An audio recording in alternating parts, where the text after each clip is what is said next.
So I recently made a poll on my YouTube channel and I asked which reveal was way more exciting, the Nintendo Switch 1 or the Nintendo Switch 2? And many people did vote for the Nintendo Switch 1, and to be honest, I kind of agree with them, to be honest. Even though I know the Nintendo Switch 2 is a great console, looks like it's going to be a great console, and we don't talk about the prices, but when it comes to the reveals and all of the games that they showed, we gotta be honest, the Nintendo Switch 1 was way better. If we're even going to call it the Nintendo Switch 1, it feels so weird saying that, but yeah.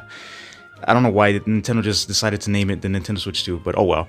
So yeah, the Nintendo Switch 1, they did announce a bunch of games. Games such as Super Mario Odyssey, Zelda Breath of the Wild, and of course, Mario Kart 8 Deluxe.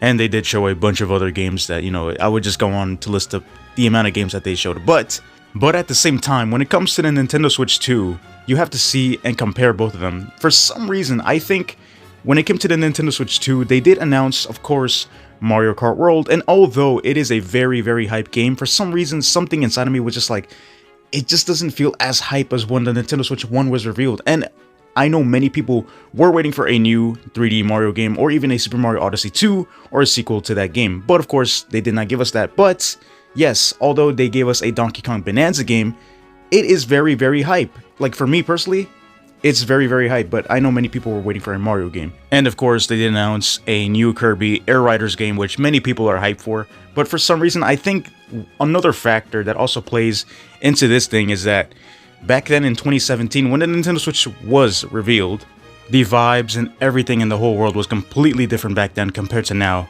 But don't get me wrong, I am completely hyped for the Switch 2. I am very hyped for it. Feel free to disagree with me in the comments down below and list why you personally think whichever console was way more hype on their announcement. This is just my own opinion, so yeah, once again, I'll catch you guys in the comments. Take care.